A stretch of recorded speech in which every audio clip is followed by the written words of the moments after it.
여기 있다. 발이 편한 신발. 맞다 맞다 나르지로 맞다. 출퇴근해도 운동할 때도 오래 걷는 여행에도 세상에서 가장 편한 신발. 맞다 맞다 나르지로 맞다. 나르지오.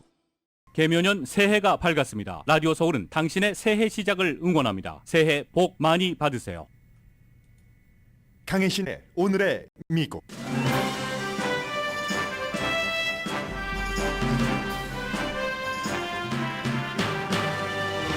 기시다 후미오 일본 총리가 백악관에 도착해 방금 전부터 바이든 대통령과 정상회담 중입니다.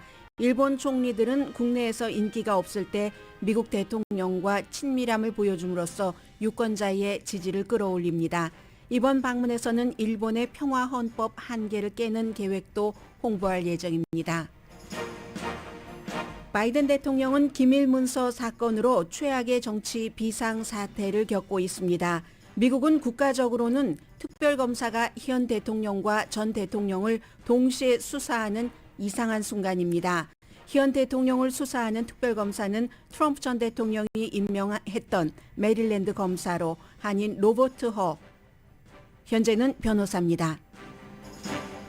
로버트 허 전 검사는 최근에는 아시아 혐오에 반대하는 캠페인에 앞장섰고 2021년 메릴랜드 검사직을 사임한 뒤에는 워싱턴의 가장 유명한 법률 회사의 파트너입니다. 공화당은 트럼프 전 대통령 탄핵 기록을 지우는 작업을 진행 중이고 공식적으로 지우는 작업입니다. 트럼프 전 대통령은 곧 플로리다주 밖으로 나와서 2024년 대선 캠페인을 시작합니다. 2022년 전국적으로 미국에서 렌트비는 8%가 올랐습니다. 그런데 캘리포니아주를 포함해서 렌트비가 내려가는 도시도 있습니다. 테슬라가 미국에서 새로운 자동차 모델 가격을 많이 내렸습니다. 어제와 오늘 테슬라 Y 모델을 살 때 $2만 차이가 납니다. 애플 CEO 팀 쿡의 보상을 포함한 연봉이 올해 40% 삭감됩니다. 연봉 자체는 $300만, 보너스는 최대 $600만 거의 주식으로 채워진 그의 연봉은 애플 직원 평균 연봉의 1,447배입니다. 그러나 어차피 팀 쿡은 전 재산을 살아생전에 기부한다고 밝혔습니다. 미국 정보당국이 UFO로 불려왔던 미확인 대기 현상에 대한 예비 보고를 지난해에 발표한 이후에 366번의 미확인 대기 현상을 봤다는 신고가 접수됐습니다. 외계인인가 스파인인가 잡동사니인가 그것이 문제로답니다. 터부를 깨고 서방 세계 탱크가 우크라이나를 향합니다.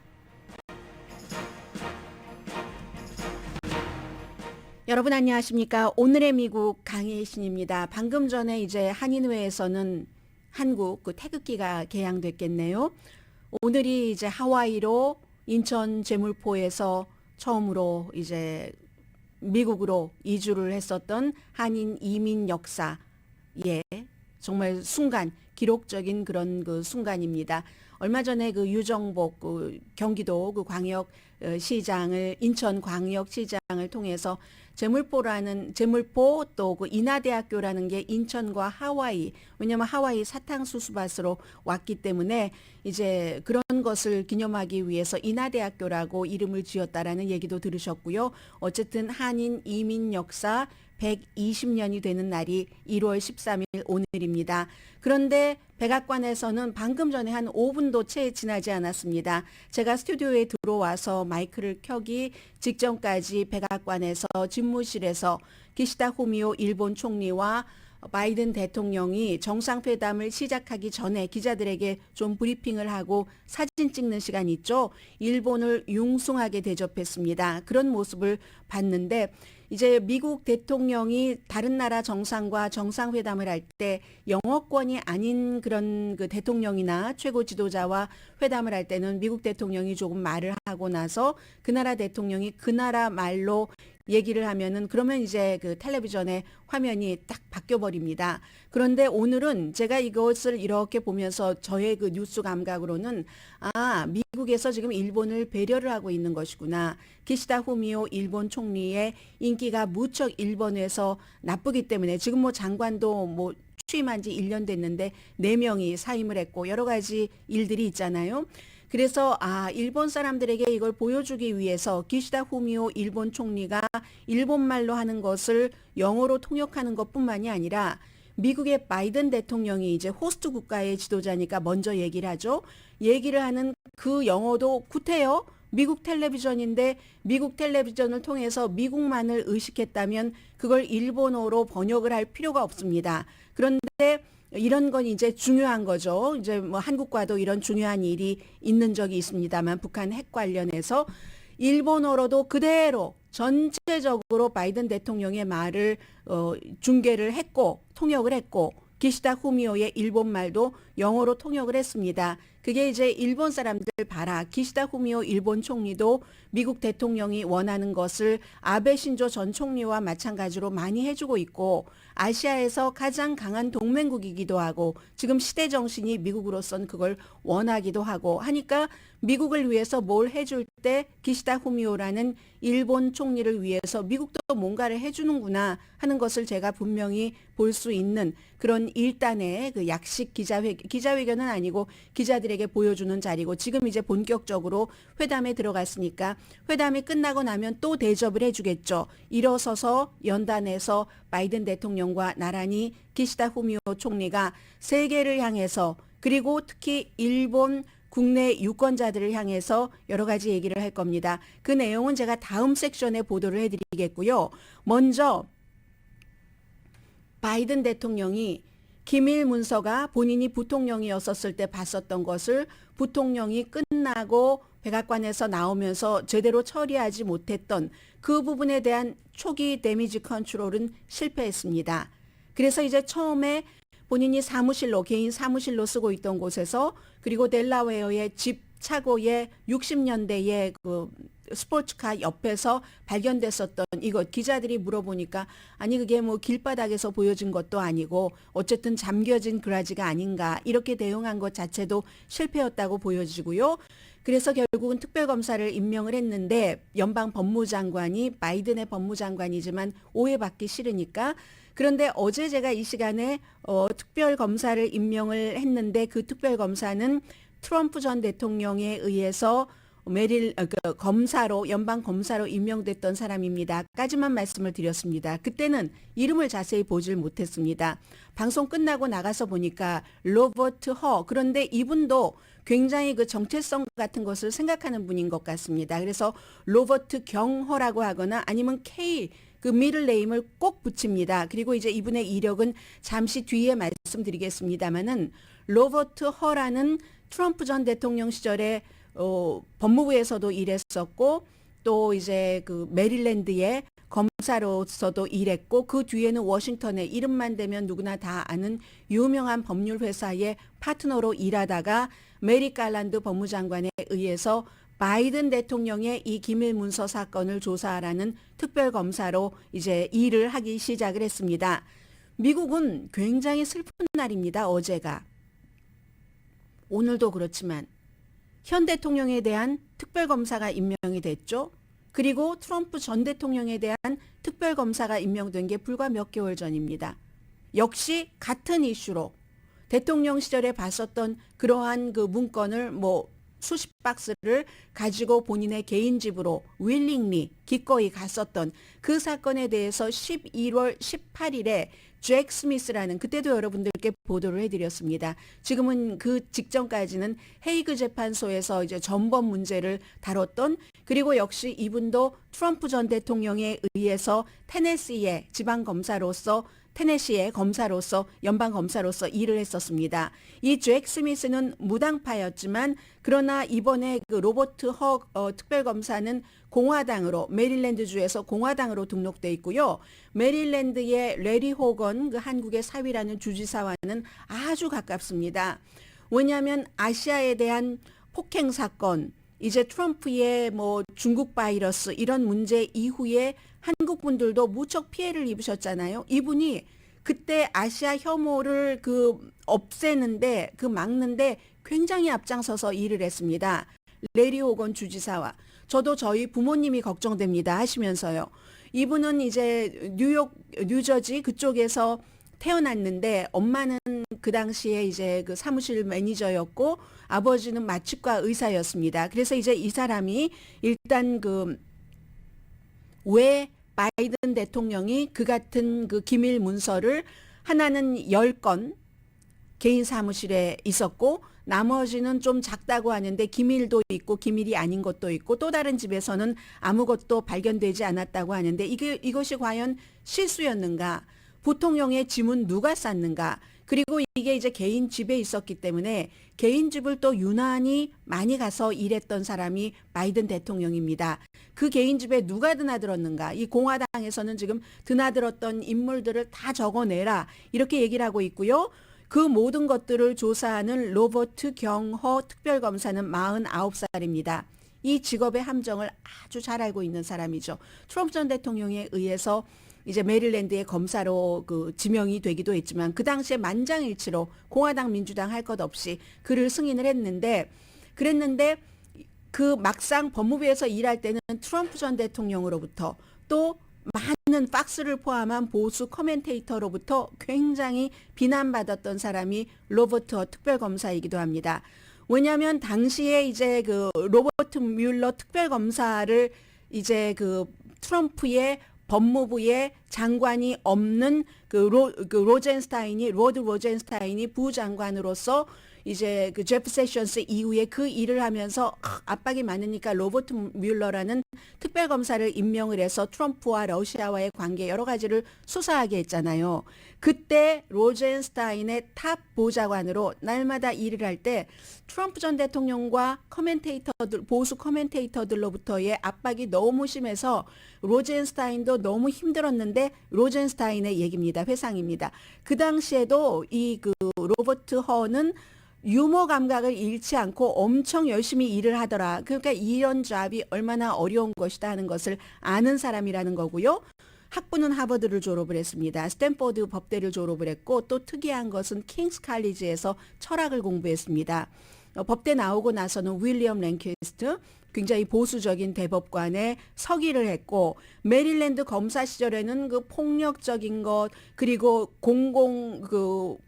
공인의 부정부패 사건을 너무 철저하게 수사한 것으로 박수를 많이 받았습니다. 볼티모어 시장 캐서린 퓨 어린이 책과 관련해서 뭔가를 수사를 해서 3년 징역형을 받게 한 사람이고 그 뒤는 이제 워싱턴에서 지금까지 변호사를 하고 있었고요.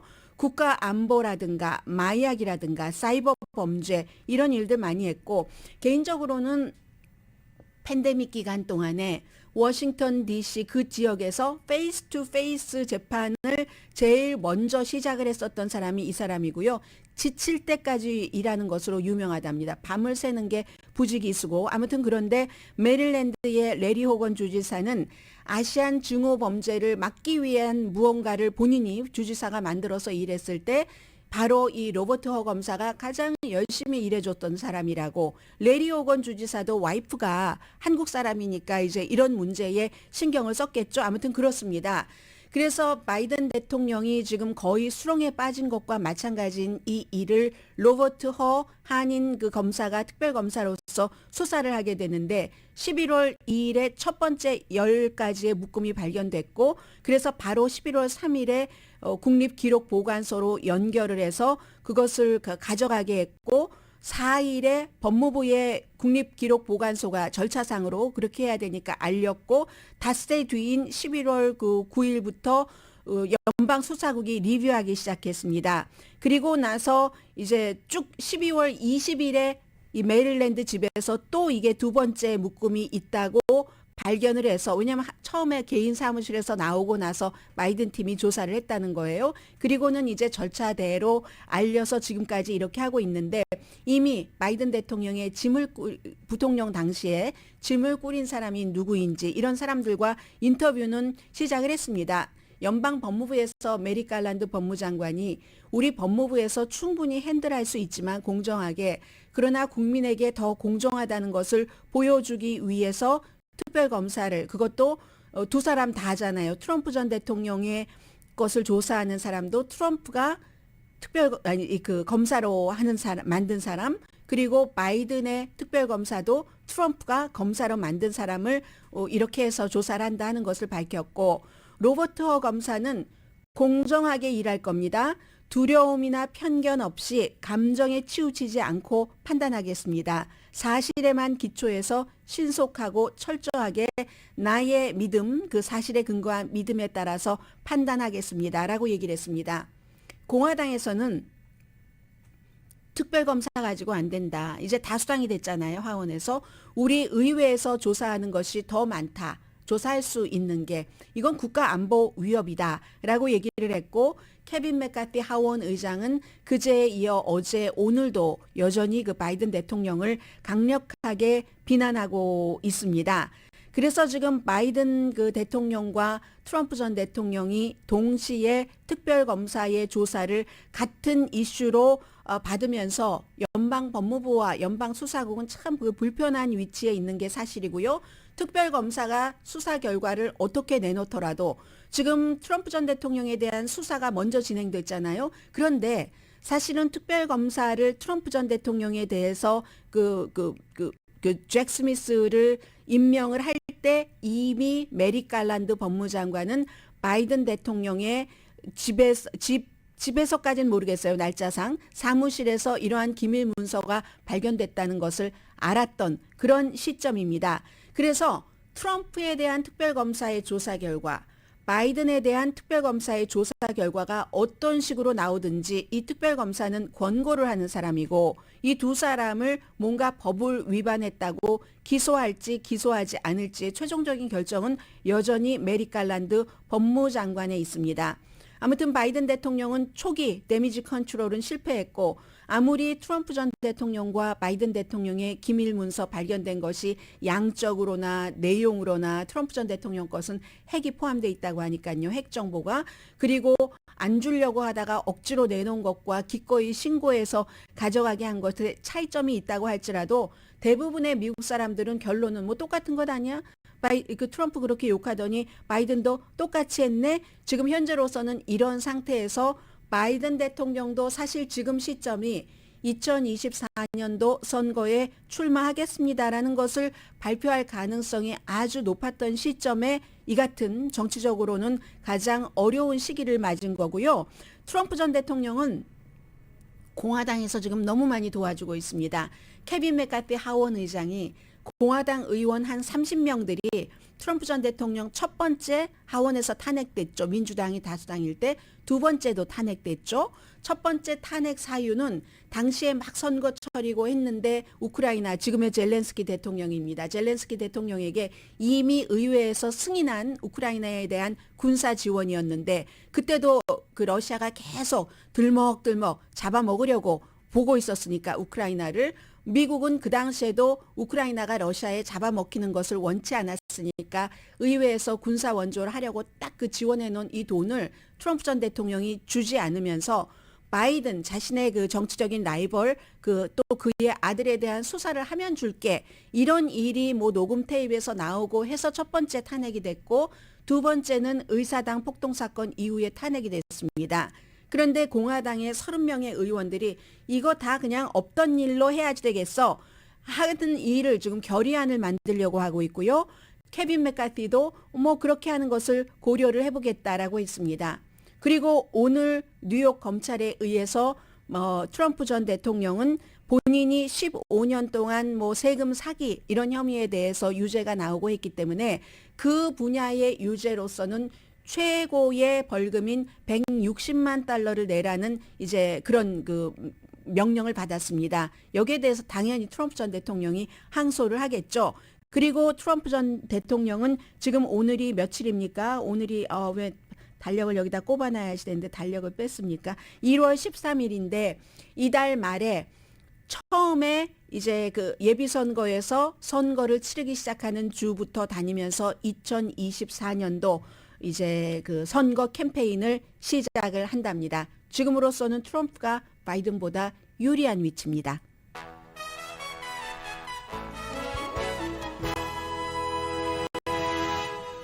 오늘의 미국은 유한양행 건강식품과 누구나 젊어지는 얼굴, 피부과학 셀리온, 이민법, 가정법 전문 제인정 종합법률사무소, 프리미엄 고기 쌈밥 전문 레스토랑 쌈, 재래식으로 직접 만든 검정콩 생순두부 수라원 순두부, 한국 홈쇼핑 공동후원입니다. 잠시 뒤에 이제 기시다 그 후미오 총리 오늘의 미국 끝나고 나서 기자회견을 할지도 모르기 때문에 일단 여기에 와서 어떤 일들이 이루어질까 하는 정도는 충분히 전해드릴 수 있을 것 같고요.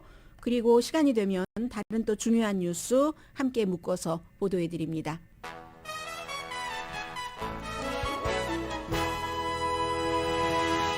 라디오 서울 방송 오늘의 미국 듣고 계십니다. 오늘 그 워싱턴 포스트에 보면은 기시다 후미오 일본 총리에 관한 기사가 많습니다. 직접 그 인터뷰를 한 것도 있고요. 분석 기사도 있고 하는데 기본적으로는 뭐 유럽, 캐나다 방문하고 이제 미국 방문이 마지막인데 국내에 워낙에 그 스캔들 같은 것들이 많으니까요. 그리고 5월 달에 기시다 후미오의 고향인 그 히로시마에서 G7 정상회담이 열리기 때문에 바이든 대통령이 그 얘기도 했어요. 잠시 들어보실까요? 지금 제가 녹음해온 것에 그 내용이 포함되어 있는지는 모르겠습니다만은 좀 전에 이제 지금은 회담 중이고 회담하기 전에 늘 하는 기자들에게 보여주는 그 포로 타임에 바이든 대통령이 이제 한 얘기인데요.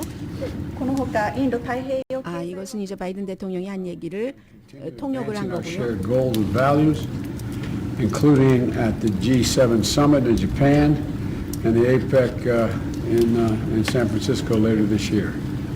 에이펙도 샌프란시스코에서 올해 이제 하고 그동안에 이제 특히 그 우크라이나 전쟁 이후에 일본이 가장 먼저 가장 적극적으로 여러 가지를 협조해 준 것에 대해서 굉장히 고맙다 뭐 그런 얘기도 했습니다. 바이든 대통령이요. 그리고 뭐 열심히 뭐 같이 일하겠다 뭐 이런 얘기고요. 그리고 기시다 후미오 일본 총리도 마찬가지고요. ですとか日米韓さまざまな対話を積み重ねることができました。そして네, 일본어를 그 들으신 분들은 뭐 충분히 알아들으셨을 것 같고 역시 마찬가지로 이제 처음 시작이니까 뭐 고맙다 이런 얘기를 하잖아요. 바이든 대통령이 지난번에 5월 달이었던가요? 지난해 뭐 일본 방문하고 그런 것 그 이후에 이제 많은 그 양국에서 협조가 일어나고 있고 하는 그런 얘기를 했는데 여기서 중요한 것은 말이야 다 할 수 있는 외교적인 말을 하는데 이 말들을 영어를 일본어를 영어로 그대로 이제 동시에 그 동시 통역은 아니지만 통역을 해서 일본 사람들이 볼 수 있게 해줬다 하는 것이고요. 중요한 것은 이번에 가장 중요한 것은 당연히 안보 협력이겠죠. 한국에서도 쳐다보고 있고 주초에 국방장관들도 만났고 또 국무장관들 그 회담 그 외무상과 미국의 국무장관도 회담을 하고 했는데 일본의 위성도 보호한다. 장거리 미사일을 배치한다. 지금 윤석열 대통령이 핵을 개발할 수도 있고 미국의 여러 가지 무기를 한반도 쪽으로 들여오고 이런 것을 요구한다 하는 것이 한국에서는 요 며칠 큰 이슈인데 지금 장거리 미사일을 일본에 배치를 하고 미국 해군도 업그레이드하고 해군력에 있어서는 일본이 바다이기 때문에 섬이기 때문에 미국이 일본에 의존하는 그런 것들도 있습니다. 이것은 이제 북한의 여러 가지 미사일 발사에 있어서도 한국이 강한 것, 미국이 강한 것, 그리고 바다 이런 쪽에서는 일본이 강한 그 부분이 있어서 그렇고요. 12월 달에 발표한 뭐 세계가 깜짝 놀란 그 평화 헌법의 한계를 넘는 그대로 두되 해석을 확대한 그런 것을 이제 해외에서도 홍보를 하는 것이기도 하죠. 대신에 이제 미국의 토마호크 미사일 같은 것도 사주고 그런 미사일을 사서 중국이 공격을 할 때, 북한을 공격을 할 때 지금까지는 방어만 했다면 그쪽에 공격을 한 지점까지 폭발을 할 수 있는 그런 것이잖아요. 그렇기 때문에 지금까지는 일본이 2차 대전 이후에 방패만 갖고 있었다면 창을 가질 수도 있는 그러한 평화 헌법의 한계를 뜯어놓은 것을 미국에 와서 홍보를 한다는 겁니다. 세계에서 일본의 역할이 일본이 경제적으로는 굉장히 지금 막혀 있고 하지만 그 정치력은 급격한 세계의 변화의 바람에 타서 역시 그 일본의 기시다 후미오도 아베 신조와 마찬가지로 세계적인 인지도를 높여가고 있는 게 사실입니다. 새로운 그 국방 정책에서 특히 방위비를 2배로 한다는 것은 그러면요.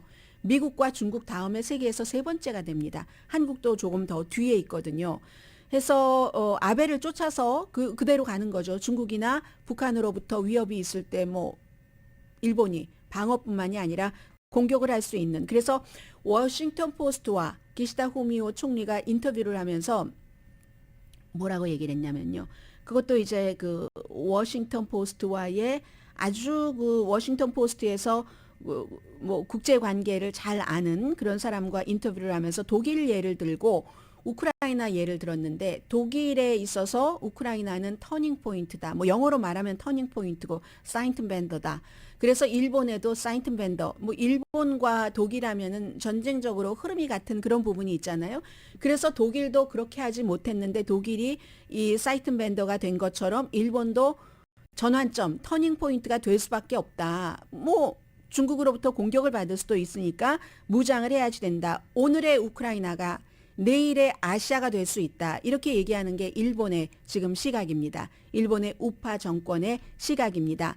그리고 그 점은 힘으로 현상 유지를 바꾸려는 러시아의 시도를 절대로 용납할 수 없다. 한국에서는 지금도 그렇게 얘기하시는 분들이 많습니다. 바보 같은 젤렌스키 대통령이 들어와서 아니 러시아를 멀리하고 나토에 가깝게 가니까 그게 뭘 과거에 뭘 위반해서 저렇게 당하는 거 아니야 라고 하는데 아니 크림반도를 먹고 또 다른 반도가 아니라 국가 전체를 먹으려고 하는데 그걸 그럼 러시아 말을 들으면서 거기에 기생해서 영광 누릴 몇몇 사람을 빼고는 일반 사람들은 다 그 하위로 들어가서 사는 것을 그것을 그렇게 해야지 됩니까? 거기에는 절대로 반대하는 것이 정상인 거죠. 자존심이 있는 세계인이라면 국민이라면 지금 이제 그러니까 명분이 서는 겁니다. 일본으로서는 우크라이나가 독일에 지금 독일도 아주 무거운 탱크는 아니지만 경탱크를 보내잖아요.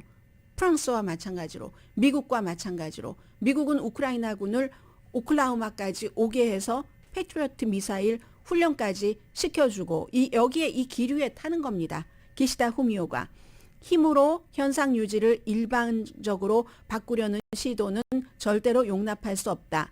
아직 완성되지는 않았지만 그 워싱턴 포스트에 시인을 했습니다. 국민의 반대가 또 많습니다. 평화주의, 지역 방어를 하는데 돈을 내야지 되니까. 창도 있고 방패도 있으면 좋지만 그렇지만 이제 그 돈을 일본에서도 일본의 방위가 더 강해지는 건 좋아합니다. 사람들이. 그런데 그러기 위해선 세금을 올려야지 되는데 세금 올리는 것을 좋아하는 국민이 어디 있겠습니까? 이거 조사해 보면 NHK의 화요일에 조사 결과 기시다 내각을 지지한다 33%, 반대한다가 45%입니다. 그러나 미국은 좋아하죠. 이렇게 평화주의 그 방패만 갖고 있던 것을 창도 갖겠다 하는 것을 미국의 부담을 덜어주니까 미국이 다 할 수가 없으니까 중국까지 모든 것을 다. 그래서 인도 태평양 지역이라고 딱 구획을 정해놓고 안보와 경제를 엮어서 일본이 이걸 주도적인 역할을 하면서 다른 나라에도 퍼뜨려서 미국의 어깨를 조금 더 가볍게 하는. 그래서 이제 미국은 이것을 지지하고 있습니다. 왜 그 국내 총생산의 2%를 방위비로 거기까지 올리느냐. 이건 나토의 벤치마크가 2%잖아요. 그런 것들이 있고 그런데 이런 얘기를 합니다. 국민들이 세금 올리는 거 싫어하고 뭐 과거의 평화헌법을 이렇게 좀 바꾸는 것도 그 해석을 바꿔서 행동을 바꾸는 것도 싫어하는데 워싱턴 포스트의 기시다 후미오가 얘기한 게 도쿄가 컨트롤할 수 없는 정책 방향이 있다. 세계의 흐름에는 현실에는 한 나라의 리더라고 그 리더로서 시대를 선택할 수 없다. 지금 시대가 그렇다는 얘기가 기시다 후미오의 얘기입니다. 그것이 맞다 틀리다를 떠나서 아무튼 그렇게 되는 거고요. 그래서 지금 아마 뭐 우크라이나 침공에 대해서 여전히 뭐 더 지원해 달라. 미국에서는 중국의 군사 위협도 일본이 더 막아달라. 북한의 핵 야욕에 대해서는 일본이 우리가 그러니까 이런 걸 해야지 되겠다라고 얘기를 하겠죠. 우주 문제 미국이 좀 방어해 줄 게 있고 공급망에 대해서 중국을 내치면서 협력하고 기후변화 뭐 역시 에너지 협력하고 전기자동차에 대해서는 한국과 마찬가지로 기시다 후미오 총리도 좀 서운한 마음을 얘기할 수도 있겠죠. 지금까지 총리된 지 1년이 됐지만 기시다 후미오도 호주, 리투아니아, 독일을 포함해서 뭐 유럽 또 뭐 아시아 이런 그 안보 파트너십을 확대해 왔습니다. 외교도 강화했고요. 65세. 그런데 모든 외교에 있어서는 국내에서 이렇게 지지율이 나쁠 때 외교에서 딱 그 지지율을 끌어올릴 수 있는 것은 미국입니다. 지금 오늘 지금 일본에서 나온 뉴스를 보면은 아베 신조 일본 총리를 살해를 한 그 살해 엄마 가족도 본인도 통일교도 나갔고 했었던 바로 그 용의자가 재판을 받을 수 있다라고 지금 판단을 했거든요. 일본에서는 그렇게 판단을 하는 시점에 지난해에 그 문제 때문에 이 집권당이 얼마나 그 인기가 없었습니까? 그랬을 때 통일교와 그 자당의 문제에 있어서 암살 용의자가 이제 살인 혐의로 기소가 된 거예요. 그동안 정신과 의사들이 이 사람이 재판을 받을 수 있는가 없는가를 지난해부터 계속 판단을 해오다가 그런 결론을 내렸는데 그렇게 지지율이 내려가고 했었을 때 바이든이 방문을 하고 하면서 뭐 이런 것으로 이제 좀 그 전에 올려놨었던 지지율 같은 것도 있고 그렇게 해서 더 유지가 되고 하는 그렇기 때문에 오늘 이제 미국에서도 일본 말로 열심히 이제 일본의 총리가 일본에서 영향력이 있어야 미국에 좋으니까 일본에 좋으라고가 아니라요. 미국에 좋으니까 미국에서도 이 정도로 배려를 하는 겁니다. 아베 신조 이제 일본의 뭐 총리들 강했던 총리들이 다 그렇게 했죠. 사실은 아베 총리가 막 트럼프 전 대통령과 골프를 치면서 넘어지고 막 바보처럼 보이고 했던 것이 사람들은 바보처럼 보였다고 하지만 그로 인해서 트럼프 전 대통령이 막 좋아하고 이런 것들이 아베 신조에는 다 정치적인 자산이 됐었습니다. 그와 마찬가지로 기시다 후미오도 지금 미국에 와서 원하는 것이 아직도 일본에서도 미국과 뭐가 가까워? 대통령과 뭐 조라고 얘기를 퍼스트 네임을 부르더군요. 기시다 후미오 총리가 뭐 조 하던데 그렇게 하는 것이 굉장히 본인의 정치적으로 좋은 것이고 그리고 조 바이든 대통령도 항상 그 세계 지도자와의 그 관계에 있어서 서로 친한 것 이런 걸 굉장히 중요하게 생각하니까 며칠 전에 멕시코에 가서도 오브라도르 대통령과도 그런 것을 다진 것 아니겠습니까? 그래서 아마 일본의 기시다 후미오 총리는 미국에 와서 본인이 원하는 것을 조금 가져갈 것 같습니다. 혹시 여러분들께서 궁금해하실 것 같아서 지금 방위비를 제일 많이 그 국내 총생산비로 방위비의 책정 액수로 말씀드리면 제일 많이 하는 나라가 미국이고요. 뭐 따라갈 자가 없습니다. 중국도 한참 뒤에요. 미국이 7,500억 달러 그리고 중국이 2,370억 달러 세 번째가 사우디아라비아예요. 그런데 사우디아라비아부터는 100단위로 떨어집니다. 뭐 6,760억 달러 그 다음이 인도죠. 그리고 영국, 독일, 일본, 러시아, 한국, 프랑스 순이거든요. 일본이 현재 방위비로 490억 달러, 한국이 440억 달러를 지출하고 있는데 일본이 지금 이제 사우디아라비아를 제치고 미국, 중국 다음으로 들어간다는 겁니다. 그럼 여기서 지금 윤석열 대통령이 오랜 금기를 깨고 수요일에 그 처음으로 한국이 북한의 여러 가지 드론 사태 등등으로 인해서 뭐 미사일 그런 것이라든가 해서 이런 문제에 대해서 핵무기 개발을 고려하거나 북한의 위협이 계속 높아지면 미국이 이제 한반도에 핵 배치를 하도록 뭐 요청할 것이다 이렇게 얘기를 했는데 어제도 제가 한국의 그 뭐 기사라든가 이런 것을 쭉 리뷰하다 보니까 죽어도 한국에서는 핵 개발은 안 된다. 그게 말이 되느냐. 미국이 반대를 하고 있고 예전에도 하려고 했다가 얼마나 미국에서 당했느냐 이런 얘기들을 많이 하는데 일본도 방위비를 높이고 그러면서 그게 말이 되느냐 그리고 뭐 한국이 속해 있는 조약도 있고 하는데 그런 얘기를 하는 사람들이 과거에 어떤 얘기를 했고 지금까지도 어떤 주장을 하느냐면 그러면서 왜 북한의 핵에 대해서는 그 북한이 그렇게 어렵게 만드는 핵을 포기할 수 있다고 북한과 핵 협상을 해야지 된다고 문재인 대통령 당시에 얼마나 그랬습니까? 북한이 핵을 포기한다고. 그러면 핵이 있는 북한에 대해서 아무런 대비가 없이 재래식 그런 것만으로도 이렇게 해야지 된다. 그 주장 자체는 맞아요. 핵무기 하는 것을 미국이 주변에 핵 확산되는 것을 원치 않기 때문에 원치 않겠죠. 그러면 손 놓고 있으라는 법도 아니잖아요. 그러니까 방법은 정치인들이 찾는 것이고 외교로서 찾고 해결하는 것이고 국민들의 의견은 지금 이 상태로는 아니다. 북한이 핵을 갖고 있고 핵을 절대로 포기하지 않을 때 한국도 어떤 형태로든 뭔가 무장을 해야지 된다. 일본도 저렇게 국내 총생산의 2%를 방위비로 지출한다고 하는데 한국은 말로만 하나요, 그것을? 그렇기 때문에 그러한 주장을 하는 정치인들이나 아니면 언론인이나 그런 이슈에 대해서 여러분들께서 보도를 접하실 때는 현실에 대해서는 일반 사람들은 모릅니다. 저도 모릅니다. 그런 정확한 가능한 거, 불가능한 거, 그럼 대체가 무엇이 있는가는 그 담당자들만 알 뿐입니다. 전에 담당자였다고 지금 아는 것도 아니에요.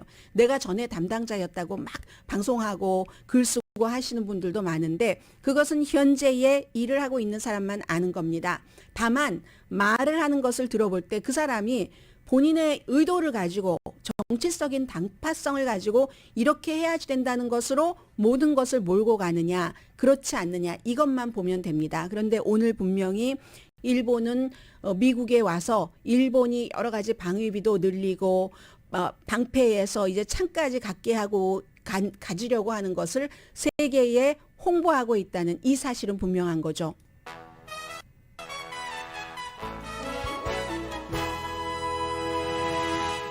라디오 서울 방송 오늘의 미국 듣고 계십니다. 네, 좀 간추려 드려야 되겠네요. 뉴스는 2022년 전국적으로 렌트비는 1년 전에 비해 8%가 올라갔는데 내려간 9개 도시를 불러드리겠습니다. 보통 이렇게 내려간 도시 보면은요, 주택붐이 막 일어났었던 그 근원지부터 렌트비가 내려가기 시작합니다.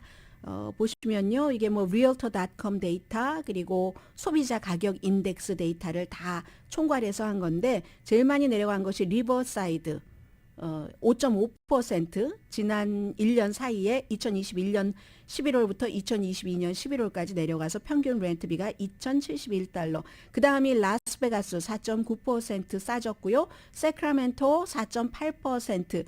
또 뉴올리언스, 피닉스, 애틀란타, 템파, 잭슨빌, 어스틴, 텍사스의 잭슨빌은 플로리다의 잭슨빌이고요. 플로리다의 템파고요. 그래서 이제 이런 지역 집값 많이 올라가고 했었던 지역이 지금 이미 떨어지기 시작하고 이것은 인플레이션에도 영향을 주겠죠. 테슬라가 미국에서 새로운 자동차 모델 가격을 내렸습니다. 테슬라가 딜러가 따로 없기 때문에 본인들이 직접 팔잖아요. 누구를 끼는 게 아니라 웹사이트에 나왔습니다. 모델 Y, 모델 3, 모델 X, 모델 S 조금 이제 그 고급 세단이죠. 전부 내리는데 이게 연방 보조까지 7,500달러를 받을 수 있도록 모델 Y 값도 내렸거든요. 그렇게 해서 요즘에 점유율도 줄어들고 있고 또 뭐 중국, 독일, 아시아에서 전기자동차 가격이 인하되고 리더십, 일론 머스크 의구심 갖고 아니 테크 회사가 아니야 자동차 회사야 이런 지적들도 나오고 중국 자동차와 경쟁을 해야지 되기도 하고 하니까 테슬라 측에서는 배터리를 좀 저희가 싸게 구입했어요. 이렇게 얘기를 하는데 사실은 값이 너무 과대다. 거품이 너무 많다. 이런 얘기도 많고 주식값도 많이 내려갔잖아요. 주식값도 내려갔고 해서 모델 Y의 경우에 13,000달러를 내렸거든요. 어제에 비해서 오늘. 그리고 연방 보조도 이렇게 돼서 가격 싸지니까 연방 보조 7,500달러 받을 수 있으면 어제 주문하셨던 분보다 오늘 주문하시면 2만 달러가 싼 겁니다. 자동차 한 대에. 이거 취소해 줄까요? 당연히 취소해 줘야지 되겠죠? 그리고 여러분들 또 이 연방 보조금이 3,730달러로 3월 중순에 줄어들거든요. 그 이전에 전기 자동차 사시는 분들은 정리하시고 리베이트 그거 해주세요. 어제 했는데 하시는 분 취소하고 하시던가 하시고요. 애플의 팀 쿡이 자신의 페이 패키지를 이제 40%를 깎였는데 그래도 4,900만 달러입니다. 이 사람은 봉급과 연봉과 보너스는 합쳐서 1,000만 달러도 안 돼요. 주식으로 받는 게 그렇게 많은 거죠. 성과급인 거죠. 그런데 2022년도 애플 주식값이 뭐 한 20% 정도는 내려가지 않았나요? 그래서 결국은 올해 주식을 한 뭐 4천만 달러 되고 그리고 나머지 연봉과 보너스에서 5천만 달러도 안 된다는 건데 그 전에 그러니까 거의 뭐 9천만 달러, 1억 달러 정도를 받았다는 거예요. 동종 업종의 다른 사람들보다 3배 정도는 받아서 주주들도 지난해 막 싫어하더니 뭐 9,900만, 9,900 몇십만 달러 페이 주는데 패키지죠. 너무 다 포함해서 거기에 뭐 합의를 하던데요. 왜냐면 뭐 경호 비용이 뭐 64만 달러 그리고 또 뭐가 있었죠? 비행기도 뭐 70몇만 달러, 71만 2,500달러 정도 들었는데 아무튼 애플의 평균 직원보다 팀 쿡이 1,447배 많이 받는데 그런데 이 팀 쿡이 2011년부터 그 스티브 잡스 숨지기 몇 주일 전부터 CEO로 일했잖아요. 어차피 이 사람은 내가 죽기 전에 나의 재산을 전부 사회에 환원하겠습니다. 라고 얘기를 합니다. 62세고 자산이 포브스에 따르면 17조 정도 된다고 하네요.